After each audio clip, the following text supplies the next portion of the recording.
വനിതാ police കോൺസ്റ്റബിളിലേക്ക് മുൻപൊരു notification ഓൺലൈനായിട്ട് Kerala PSC വഴി വിളിച്ച കാര്യം നമ്മൾ അപ്ഡേറ്റ് ചെയ്തിട്ടുണ്ടായിരുന്നു. അതായത് WCPO അതിന് അപേക്ഷിക്കേണ്ട ലാസ്റ്റ് ഡേറ്റ് ഓൾമോസ്റ്റ് ആവാനായിട്ടുണ്ട്. അതുമായി ബന്ധപ്പെട്ട കാര്യങ്ങളാണ് ഇന്നത്തെ വീഡിയോ ഭാഗത്തിലൂടെ നമ്മൾ ചർച്ച ചെയ്യാനായിട്ട് പോകുന്നത്. സോ ഇതിൻ്റെ പരീക്ഷ മുന്നിലേക്ക് വരാനായിട്ട് പോകുന്നുണ്ട്. ഇതിൻ്റെ ഡേറ്റും കാര്യങ്ങളൊക്കെ വന്നിട്ടുണ്ട്. ഓൾറെഡി നമ്മൾ അപ്ഡേറ്റ് ചെയ്തതാണ്. സോ ഇതിൻ്റെ പരീക്ഷയ്ക്ക് പഠിക്കാൻ ആവശ്യമായിട്ടുള്ള PDF മെറ്റീരിയൽ, അതും സ്പെഷ്യൽ ടോപ്പിക്കിന് ആവശ്യമായിട്ടുള്ള PDF മെറ്റീരിയൽ നമ്മൾ ക്രിയേറ്റ് ചെയ്തിട്ടുണ്ട്. ഇതിനു മുമ്പ് നമ്മൾ BFO ബീറ്റ് ഫോറസ്റ്റ് ഓഫീസറിന് വേണ്ടിയിട്ടായിരുന്നു PSCക്ക് വേണ്ടിയിട്ട് ആദ്യമായിട്ട് ക്രിയേറ്റ് ചെയ്തിട്ടുണ്ടായിരുന്നത്. സോ ആ ഒരു സമയത്ത് അതിൽ കൊടുത്തിട്ടുള്ള ചോദ്യങ്ങൾ അതുപോലെ തന്നെ കോപ്പി എടുത്തതുപോലെ നമ്മുടെ PSC പരീക്ഷയിലും വന്നിട്ടുണ്ടായിരുന്നു. അത് വാങ്ങി പഠിച്ചവർ തീർച്ചയായിട്ടും പറഞ്ഞിട്ടുണ്ടാകും. ഓൾസോ എന്താണ്, നമ്മളത് വീഡിയോ ചെയ്തിട്ടുണ്ടായിരുന്നു. ക്വസ്റ്റ്യൻ പേപ്പറും അതുപോലെ തന്നെ നമ്മുടെ PDF മാച്ച് ചെയ്തിട്ടുള്ള വീഡിയോയും കാര്യങ്ങളൊക്കെ ചെയ്തിട്ടുണ്ടായിരുന്നു. സോ അതുപോലെ തന്നെ നിങ്ങൾക്ക് വളരെയധികം യൂസ്ഫുൾ ആകുന്ന 300ഓളം ചോദ്യങ്ങൾ അടങ്ങിയിട്ടുള്ള PDF പേജ്, അതായത് 300ഓളം ക്വസ്റ്റ്യൻസ് അടങ്ങിയിട്ടുള്ള PDF മെറ്റീരിയലാണ് നമ്മൾ ക്രിയേറ്റ് ചെയ്തിട്ടുള്ളത്. 20 മാർക്കാണ്, അതായത് 20 ക്വസ്റ്റ്യൻസ് ആണ് നിങ്ങൾക്ക് 20 മാർക്ക്, അതുപോലെ തന്നെ 20 ക്വസ്റ്റ്യൻസ് ആണ് നിങ്ങൾക്ക് PSCയിൽ ഉണ്ടാവുക, നമ്മുടെ WCPOയിൽ ഉണ്ടാവുക. സോ അത് തീർച്ചയായിട്ടും നല്ല രീതിയിൽ നമ്മുടെ PDF സഹായിക്കുന്നതായിരിക്കും. ആ ഒരു മാർക്കിലേക്ക് എത്തിച്ചേരാനായിട്ട്, മുഴുവൻ മാർക്കിലേക്കും നിങ്ങൾക്ക് എത്തിച്ചേരാനായിട്ട് നമ്മുടെ PDF സഹായിക്കുന്നതായിരിക്കും. അതിന് ആവശ്യമായിട്ടുള്ള PDF മെറ്റീരിയൽ വാങ്ങാൻ ആവശ്യമായിട്ടുള്ള ലിങ്കും കാര്യങ്ങളൊക്കെ താഴെ ഡിസ്ക്രിപ്ഷനിലും കമൻറ്റ് ബോക്സിലൊക്കെ കൊടുത്തിട്ടുണ്ട്. അവിടെ ക്ലിക്ക് ചെയ്ത് നിങ്ങൾക്ക് പർച്ചേസ് ചെയ്യാവുന്നതാണ്. നമ്മുടെ ടീം തന്നെ ബാക്കിയുള്ള കാര്യങ്ങളൊക്കെ നിങ്ങളെ സപ്പോർട്ട് ചെയ്യുന്നതായിരിക്കും.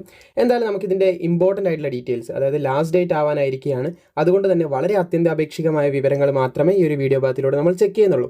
14/1/2026 ഇതിന് അപേക്ഷിക്കേണ്ട ലാസ്റ്റ് ഡേറ്റ്. അതിന് മുൻപായിട്ട് നിങ്ങൾ അപേക്ഷിക്കുക. അപേക്ഷിക്കേണ്ട കാറ്റഗറി നമ്പർ എന്ന് പറയുന്നത് 550/2025 ആണ്. ഈ ഒരു കാറ്റഗറി നമ്പറിലൂടെ കേരള PSCൻ്റെ വെബ്സൈറ്റിൽ വൺ ടൈം രജിസ്ട്രേഷൻ കംപ്ലീറ്റ് ചെയ്തവർക്ക് അതിൽ ലോഗിൻ ചെയ്ത് അപേക്ഷിക്കാൻ സാധിക്കുന്നതാണ്. കേരള പോലീസിൽ വുമൺ പോലീസ് കോൺസ്റ്റബിളിലേക്കാണ് അപേക്ഷ വിളിച്ചിട്ടുള്ളത്. 31,100 മുതൽ 66,800 വരെയൊക്കെ ശമ്പളം ലഭിക്കുന്ന ഒരു പോസ്റ്റാണിത്. വേക്കൻസി കൃത്യമായിട്ട് അനൗൺസ് ചെയ്തിട്ടില്ല. ഡയറക്റ്റ് റിക്രൂട്ട്മെന്റ് ആണ്. മെത്തേഡ് ഓഫ് അപ്പോയിൻമെന്റ് ഡയറക്റ്റ് റിക്രൂട്ട്മെന്റ് ആണ്. അതായത് യോഗ്യതയുള്ള എല്ലാവർക്കും തന്നെ അപേക്ഷിക്കാൻ പറ്റുന്ന ഒരു നോട്ടിഫിക്കേഷനാണ് ഇപ്പോൾ നിലവിൽ വന്നിട്ടുള്ളത്. സ്റ്റേറ്റ് വൈഡ് ആയിട്ടാണ് വേക്കൻസി റിപ്പോർട്ട് ചെയ്തത്. നിങ്ങൾക്ക് ഇവിടെ കാണാൻ സാധിക്കും. 18 വയസ്സ് മുതൽ 26 വയസ്സ് വരെയുള്ളവർക്ക് അപേക്ഷിക്കാൻ സാധിക്കുന്നതാണ്. 2/1/1999 1/1/2007 ഈ ഒരു ഡേറ്റിലും ഇതിൻ്റെ ഇടയിലും ജനിച്ചവർക്ക് അപേക്ഷിക്കാം. അതിൽ OBC ഉദ്യോഗാർത്ഥികളാകുമ്പോൾ 29 വയസ്സ് വരെ അപേക്ഷിക്കാൻ സാധിക്കുന്നതാണ്. പിന്നെ SC/ST ഉദ്യോഗാർത്ഥികളാകുമ്പോൾ 31 വയസ്സ് വരെയും അപേക്ഷിക്കാൻ സാധിക്കുമെന്ന് ശ്രദ്ധിച്ചിരിക്കുക. ഇതിൻ്റെ ക്വാളിഫിക്കേഷൻ പറയുന്നത് +2 ആണ്. +2 ഉണ്ടായിരിക്കണം എന്നാണ് യോഗ്യത പറഞ്ഞിട്ടുള്ളത്. പിന്നെ SC/ST ഉദ്യോഗാർത്ഥികളാകുമ്പോൾ നിങ്ങൾക്ക് ഇവിടെ കാണാൻ സാധിക്കും +2 ഫെയിലായവർക്കും അപേക്ഷിക്കാം. അത് കോട്ട റിസർവ് ഫില്ല് ചെയ്യാൻ വേണ്ടി മാത്രമാണ് കേട്ടോ. +2 പാസ്സായിട്ടുള്ളവരില്ലെങ്കിൽ +2 ഫെയിലായിട്ടുള്ളവരെടുക്കും, ആ ഒരു രീതിയിലാണ്. അപ്പോൾ മിനിമം യോഗ്യത നിങ്ങൾക്ക് +2 നിർബന്ധമായിട്ടും വേണമെന്ന് ശ്രദ്ധിച്ചിരിക്കുക. 157 സെൻറ്റിമീറ്റർ ഉയരം വേണം. SC/ST ഉദ്യോഗാർത്ഥികളാകുമ്പോൾ 150 സെൻറ്റിമീറ്റർ ഉയരം മതി എന്ന് ശ്രദ്ധിച്ചിരിക്കുക. അതുപോലെ തന്നെ ഐസൈറ്റും കാര്യങ്ങളൊക്കെ പെർഫെക്റ്റ് ആയിരിക്കണം. പിന്നെ നിങ്ങൾക്ക് PSC പരീക്ഷ കഴിഞ്ഞാൽ 8 ഫിസിക്കൽ ഐറ്റംസ് വരുന്ന PSCയുടെ ഒരു ഫിസിക്കൽ ടെസ്റ്റ് ഉണ്ടാകുന്നതാണ്. അതിൽ 5 എണ്ണം മാത്രം നിങ്ങൾ പാസ്സായാൽ മതി കേട്ടോ. ഫിസിക്കലിൽ 5 എണ്ണം മാത്രം പാസ്സായാൽ മതി.